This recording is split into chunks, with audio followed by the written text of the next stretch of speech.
आए हैं, मेरे गुरुदेव आए हैं, मेरे गुरुदेव आए हैं, मेरे गुरुदेव आए हैं, मेरे गुरुदेव आए हैं। लगे कुटिया दुल्हन से, लगे कुटिया दुल्हन से, मेरे गुरुदेव आए हैं। लगे कुटिया दुल्हन से, मेरे गुरुदेव आए हैं।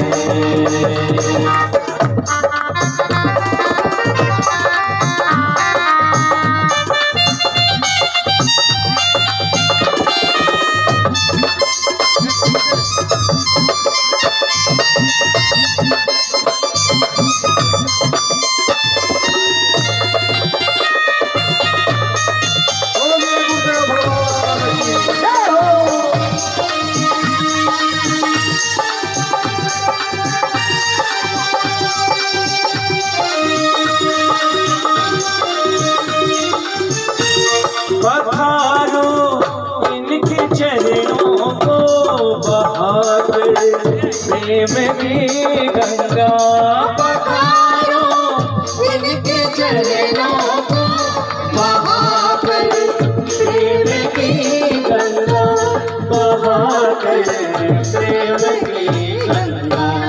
सजा दो को गुलशन को, प्रेम की गंगा। बिछा दो अपनी पलकों को, बिछा दो अपनी पलकों को, मेरे गुरुदेव आए हैं।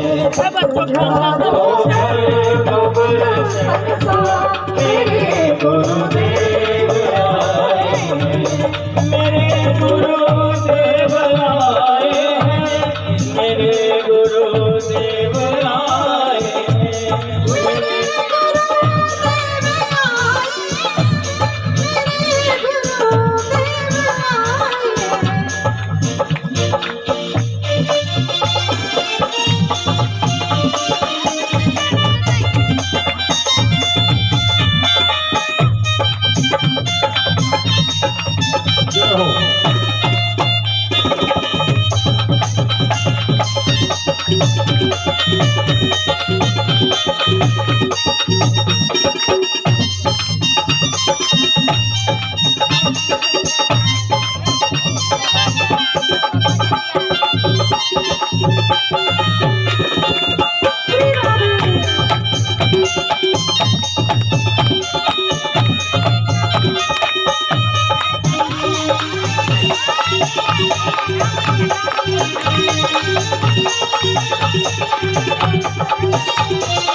बोलिए गुरुदेव भगवान की जय हो।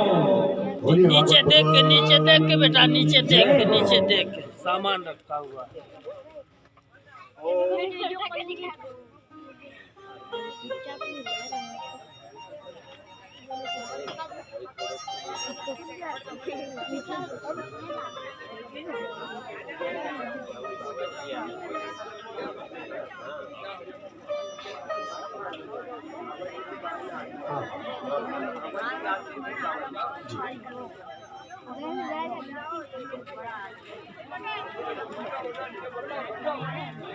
सभी लोग आसन ग्रहण कर लें। पीछे परम सौभाग्य हम सभी का इसको छोड़ के कि परम पूज्य गुरुदेव जी का पदार्पण का जहाँ स्थान बना हुआ इस भागवती गंगा के जो धारा चल रही है, आज हम सभी धन्य हुए, पवित्र हुए और कृतकृत हुए। गुरुदेव लोग हम लोग साक्षात गुरुदेव भगवान जी हमारे बीच में आ चुके हैं।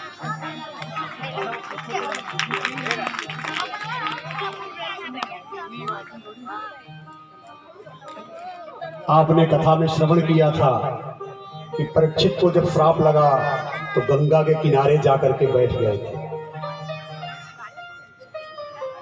तो जैसे भागीरथी गंगा है वैसे ही ये भागवती गंगा है। भागीरथी गंगा में हमें आपको जाना पड़ता है और भागवती गंगा स्वयं अपने आप आपके पास आती है, क्योंकि इस भागवती गंगा में भी संगम है। सरस्वती जी के तट पर वेद व्यास जी के द्वारा भगवान श्री गणेश को निमित्त बना करके इस भागवती गंगा का लेख किया गया। परमहंस सुखदेव जी के द्वारा गंगा जी के तट पर इसका वाचन किया गया और इस भागवती गंगा में जो वर्णन है वो कन्हैया का यमुना तट का वर्णन है। तो गंगा भी है, यमुना भी है और संगम भी, सरस्वती जी भी है, तो तीनों का संगम है।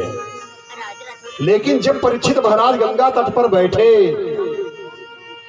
अकारण करुणा करने वाले, अकारण करुणालय समस्त ऋषि महर्षि ब्रह्मर्षि अपने आप आ गए और गाय को दुहने तक के लिए जितना समय नहीं लगता था, नहीं रुकते थे सुखदेव जी, वो भी 7 दिवस के लिए वहां पर आ गए।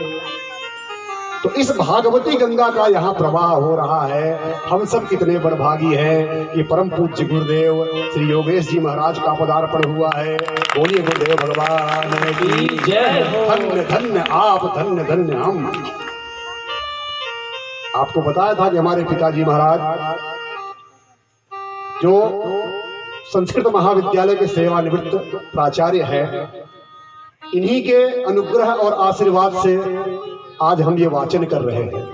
हम इनसे कुछ प्रश्न पूछते रहते हैं। मैंने पूछा, पिताजी अगर इस समय धर्म है, पुण्य है, तो कहाँ पर है भारतवर्ष में? क्योंकि हम जहाँ जाते हैं हमारे लायक समाज नहीं मिलती, हमसे दोस्त लोग बात नहीं करते, हमसे कोई संगति नहीं करता, क्योंकि हमारी उनकी मैचिंग नहीं होती। हम ज्ञान की बातें करेंगे, वो कुछ और बातें करते हैं। तो बोले तुम गलत हो, अभी बहुत ज्यादा धर्म है।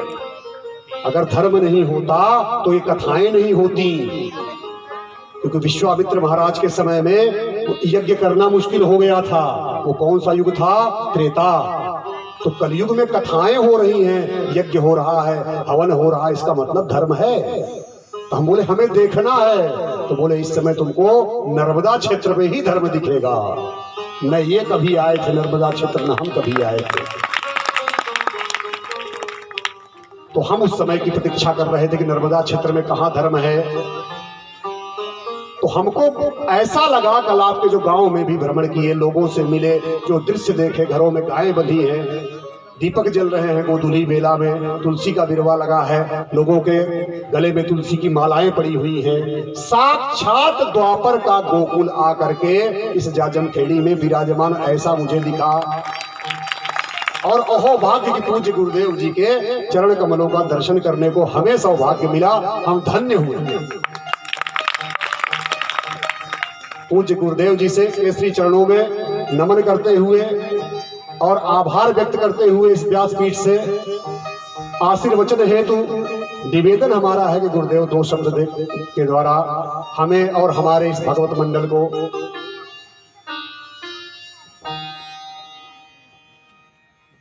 गुरुदेव जी का इशारे से ही आशीर्वाद मिल चुका है। हम सब धन्य हैं। और सौभाग्य देखिए कि हम गुरु की कथा का वर्णन आज 7वें दिवस कर रहे हैं। यदुवंश के राजा यदु और अवधूत दत्तात्रेय जी की कथा का वर्णन चल रहा है। और हम कहां पहुंचे थे? 12वें गुरु पे पहुंचे। 24 गुरु हैं, आधे पे पहुंचे तो गुरुदेव जी आ गए। बोलिए गुरुदेव भगवान की जय। तो मधुमक्खी है उनके 12वें गुरु। इससे अवधूत जी क्या कहते हैं, ध्यान दीजिएगा। आपको बताया कि ये विश्वविद्यालय, यूनिवर्सिटी को विश्वविद्यालय क्यों कहते हैं? क्योंकि ये विश्व ही विद्यालय है। और आपको ये भी बताया कि ऐसे ऐसे महात्मा संत ऋषि हुए हैं जिन्होंने विद्यालय का मोह ही नहीं देखा कभी। और आज जो लोग उपाधियां ग्रहण कर रहे हैं, पीएचडी कर रहे हैं, अपने नाम के पहले डॉक्टर लिख रहे हैं, उनकी पुस्तकों को पर शोध करके लिख रहे हैं जो कभी विद्यालय गए ही नहीं। तुलसीदास, कबीरदास, सूरदास, मीराबाई कहाँ गए? उनकी पुस्तकों पे शोध करके हिंदी से डॉक्टरेट लोग कर रहे हैं। उन्होंने कहां से सीखा? विश्व से सीखा। इसीलिए बोला जाता है विश्वविद्यालय। तो अवधूत जी यहां बता रहे हैं कि जो जिसके धर्मानुकूल है, अगर आपका आत्मनो गुरुरात्मतैव पुरुषस्य विशेषतः, अगर हम तैयार है, हमारी आत्मा स्वीकार करने के लिए, सीखने के लिए तैयार है, तो जहां जहां से जो आपको मिलता है आप ज्ञान ग्रहण कर सकते हैं। मधुमक्खी से उन्होंने क्या सीखा कि हमें एक स्थान पर अटकना नहीं चाहिए, जहां से जो सार तत्व अर्थात हित